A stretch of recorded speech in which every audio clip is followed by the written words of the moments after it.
अस्सलाम वालेकुम। आज कुछ हुआ हमारे साथ अजीब। क्या पता पंच चोरी हो गया या पंच कहीं छुप गया। तो ये उसके बेड वाली जगह भी खाली थी और जो खाना खाता है तो वो उसी तरह का पड़ा हुआ था। तो मैंने सोचा कि खाना खा के तो वो सो गया है। अपने घर में जाके लेकिन देखा खाना उधर ही पड़ा हुआ है। घर में जाके देखा है कि काफ़ी देर हो गई है मैं उसे खाना दूँ तो वो नहीं था।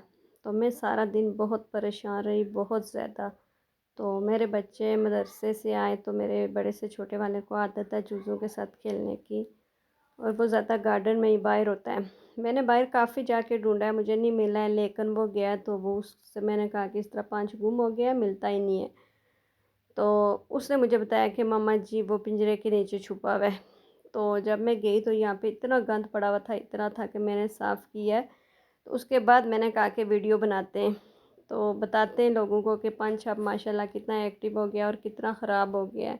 मेरी तो जान निकाल दी थी। ये टोकरी वगैरह हमने तब की रखी हुई है जब हमारे पास मुर्गियाँ काफ़ी तादाद में थी, तो वो अक्सर अंडा नीचे दे दिया करती थी। तो मैंने उसके लिए टोकरी रखी थी, वो अक्सर इस टोकरी के बीच अखबारें वगैरह डाल के तो रख दिया था, तो वो अंडा दिया करती थी। फिर मुर्गियाँ बेचारी सारी मर गई हैं, तो फिर ये पिंजरा वीरान हो गया। इसके बीच मैंने फालतू सामान रखे, लेकिन ये पिंजरे के बीच नहीं बैठा बल्कि उसके नीचे छुपा हुआ था। और अल्लाह का लाख लाख शुक्र है कि मैंने उस दिन ही, पता है, सब जगह पे प्याज डाला था तो इधर भी डाला हुआ था, क्योंकि इस जगह पे इतना ज़्यादा गंद है, इतना गंद है कि ये बिल्कुल नज़र नहीं आ रहा था। और बड़ी मुश्किल से मैंने साफ़ किया और फिर थोड़ी सी रोशनी अंदर की है। समझ नहीं आती है कि इसके दिमाग में क्या चल रहा था और ये क्यों चला गया था। शायद कि इसकी नींद पूरी नहीं होती, ये सुबह से इधर ही सोया हुआ है। मैं तो पहले डर गई थी, इतनी कोशिश की है हिलाने की, इतनी ज़्यादा इसे मारी हैं भी, स्टिकें वगैरह दी हैं तो कोई नहीं जागा। मैंने सोचा पता नहीं सांप खा गया, मर गया। मैं इतनी डरी जिसका कोई हिसाब नहीं। फिर मैंने अपने छोटे बेटे को बुलाया जिसके साथ ये काफ़ी अटैच है।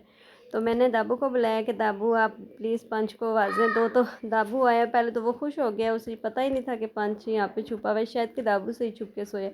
ये दाबू ने उसे आवाज़ें दी हैं, पंच पंच पंच बोला है तो फ़ौरन से पंच ने खोल लिया है आँख। और फिर दाबू ने पानी भी लाया। मैंने कहा पानी लेके आओ, उस तो पानी रखते हैं, पानी देख के शायद बाहर आए। तो हमने पानी भी रखा है, लेकिन उसने पानी को बिल्कुल इग्नोर किया। लेकिन ये बात थी कि दाबू जब भी बुला रहा था तो कान उठा के सुन रहा था और देख रहा था उसकी तरफ। तो मुझे मुसलसल इग्नोर कर रहा था। क्या पता शायद कल मैंने पंच को नहलाया है, तो इसलिए पंच कल तकरीबन जिस टाइम पंच को नहलाया उसके फ़ौरन बाद पंच गुम हो गया था। और आप यकीन करें कि एक दिन पूरा पंच घूम रहा है। तो अब अल्लाह का शुक्र है कि हमें मिल गया, लेकिन अभी तक पंच बाहर नहीं आ रहा है। काफ़ी कोशिश की, पिंजरा बहुत बड़ा है, इसके नीचे नीचे से जगह भी बहुत तंग है, कोई अंदर जा नहीं सकता, हाथ जा नहीं सकता। तो स्टिक वगैरह में इस तरह करने नहीं देती कि ये ना हो कि इसे कहीं लग जाए। लेकिन ये मैंने बहुत जूम किया हुआ है, उसके बाद आपको नज़र आ रहा है।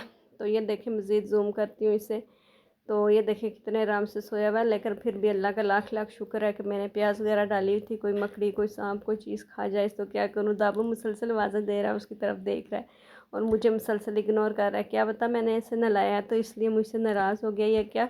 और उसके बाद मेरे पास आया भी नहीं है, ना इसने खाना खाया ना इस तरह। तो क्या पता फिर ये क्या करेगा। तो मैंने आज वीडियो बनानी थी दूसरी मकड़ी वाले पे, लेकिन पंच ने सुबह से मुझे इतना डिस्टर्ब किया हुआ, मैं इतनी डरी हुई। इसकी वजह से मेरी 2-3 मरतबा बेइज्जती भी हो गई है। कहते हैं कि तुम्हें पैसे खर्च करने का शौक़ है, ये है वो है, नहीं बचते हैं। 3-4 मरतबा हमारी बिल्लियाँ गुम हो चुकी हैं और तुम हो के सुनती नहीं हो। और फिर वही बात के मेड इन चाइना वाली के, बस उसकी जो बुनियाद थी ना वो शाम तक थी। और तपा ऐसा तपा जना के ना पूछे। तो फिर अल्लाह का शुक्र है अब पंच मिल गया, अब मैं बहुत खुश हूँ। तो इंशाअल्लाह आपको ज़रूर बताऊँगी कल की वीडियो में, या फिर 2 दिन के बाद ज़रूर बताऊँगी कि क्या करना है मकड़ियों के साथ। तब तक मेरे चैनल पे आप प्लीज़ जाके विज़िट करें और बाकियों को भी बताएं। तो मेरी अगर उस वीडियो पे 200-300 से ज़्यादा व्यूज़ आ गए, ये कोई मिलियन वाला बात नहीं कर रही हूँ या 1000 वाली नहीं कर रही हूँ, 100 की बात कर रही हूँ, तो मैं आपको ज़रूर बताऊँगी। इसी के साथ ज़्यादा चाहूँगी। दुआ में याद रखिएगा। ये है आपका अपना चैनल, नई सोच नई उम्मीद। अल्लाह हाफिज़।